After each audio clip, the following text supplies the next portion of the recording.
We have to almost completely unfurl the map to see where we're going this time, and we still haven't quite made it into Dracula's labyrinthine castle. But it looks like this block will get us there. I've no idea how our raft ride ended up in this courtyard, but we want to avoid getting too close to the trees because they'll get close to us. Just kind of a time waster enemy. The real showstopper here is the caterpillars that we're about to see. They will rear up on their back and expose their soft, vulnerable underbelly that we can whip for an instant kill. But if they stay low while they stick their tongue out like that, the tongue is longer than your whip until you get the third upgrade. And you have no choice but to keep whipping their hard carapace, which takes a lot of hits to get through.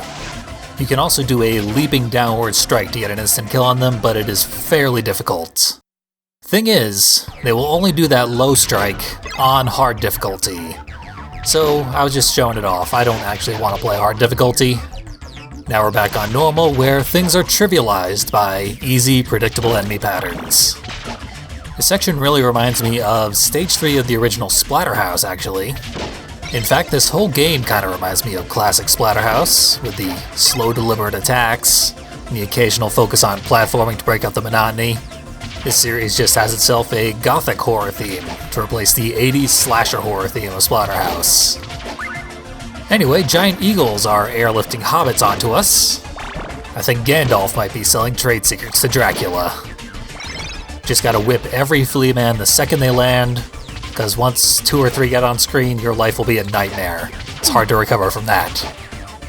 As long as you're diligent with your whack-a-mole, it's pretty easy to get through.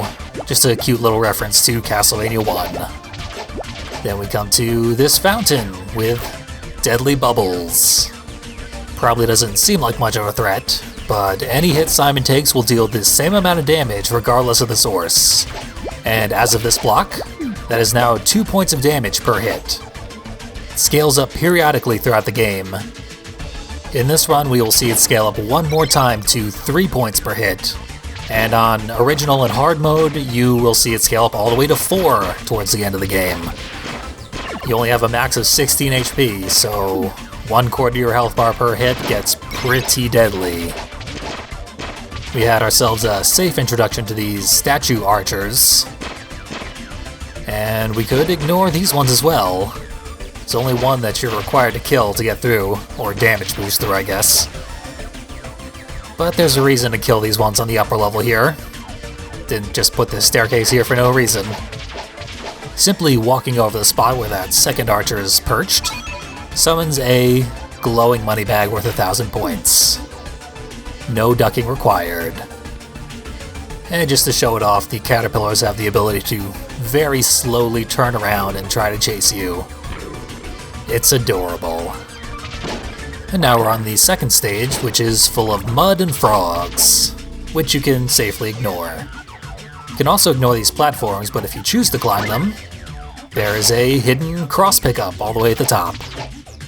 Not that this is really the best place to have a cross, but since we do, might as well use it on these mud women. After we kill the first one, a bunch more summon up. They take a ton of hits, which aids us in a weird arcane mechanic with the sub-weapons. After landing 10 hits with your sub-weapon, the next drop that would have been a hard is instead a 2 upgrade. And if you already have a 2 upgrade, it'll be a 3 upgrade. But like I said, I don't particularly want a cross right now, so I'm taking a mud bath. If Simon's boots go all the way off the bottom of the screen, he dies instantly. And if you panic and hammer on the jump button, it will ignore all your inputs and make it impossible to recover, so that'll kill you too. But the prize for getting down here is an herb sub-weapon.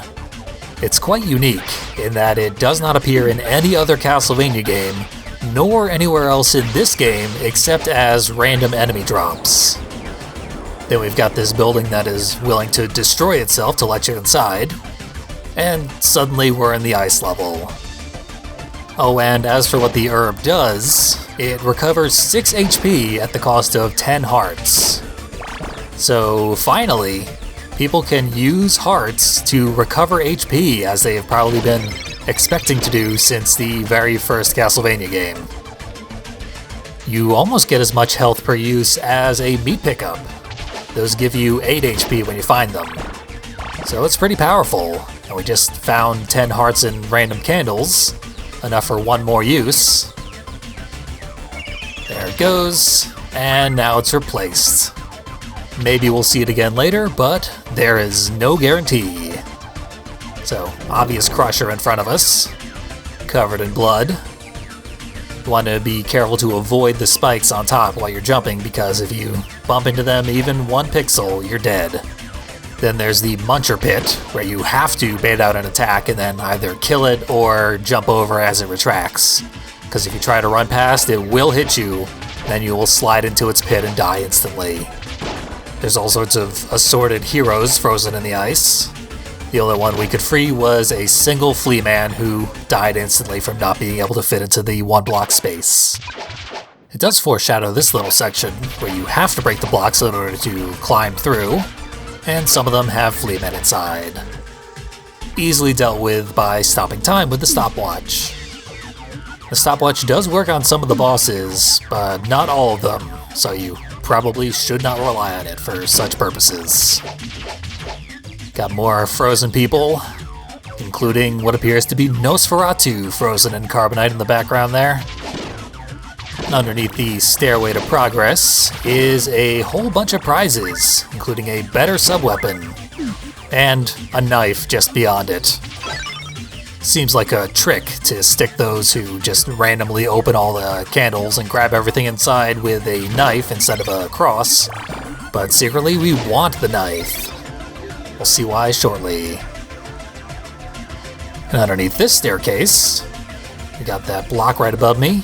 If I duck in just the right spot, it'll summon a crown.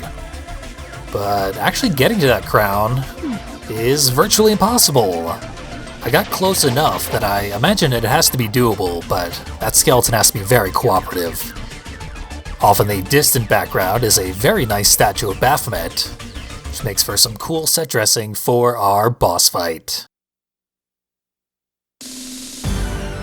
This wizard looks an awful lot like the guy who was spilling blood all over the place while resurrecting Dracula in the opening cutscene.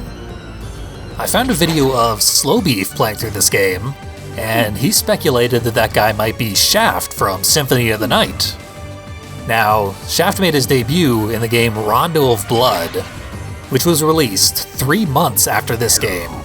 So they were probably developed in tandem, and there may well have been some cross-referencing going on.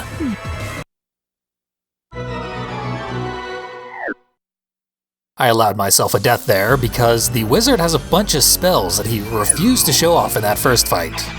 We saw the ice pillars, that actually helps you, makes it easier to dodge his attacks, and allows you to hit him no matter where he is by climbing up the pillars. He used his knife throwing attack to ridiculous excess last time, to counter our knife throwing attack, but this is the one I really wanted to see, the demon summoning. That would have been impossible to dodge if he didn't give us the opportunity with the ice pillars. And his final attack is the ghost wolves, which do no damage. Instead, they steal 3 hearts from you, and if they hit you and you have no hearts, they steal your whip upgrades instead. And that's all the neat tricks that this boss has that you would have no reason to see, because you can interrupt all of his attacks just by hitting him the second he appears. And the best way to go about that is to just whip a knife at him as soon as he shows where he's going to appear next. So this fight is usually done in no time flat. I just dragged it out to show all that junk off. Our level ending will also be jarringly abrupt because there will be no time bonus, and he stole all of our hearts, so we don't have to count those down either.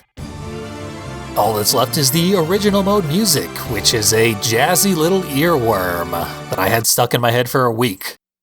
Now it's your turn.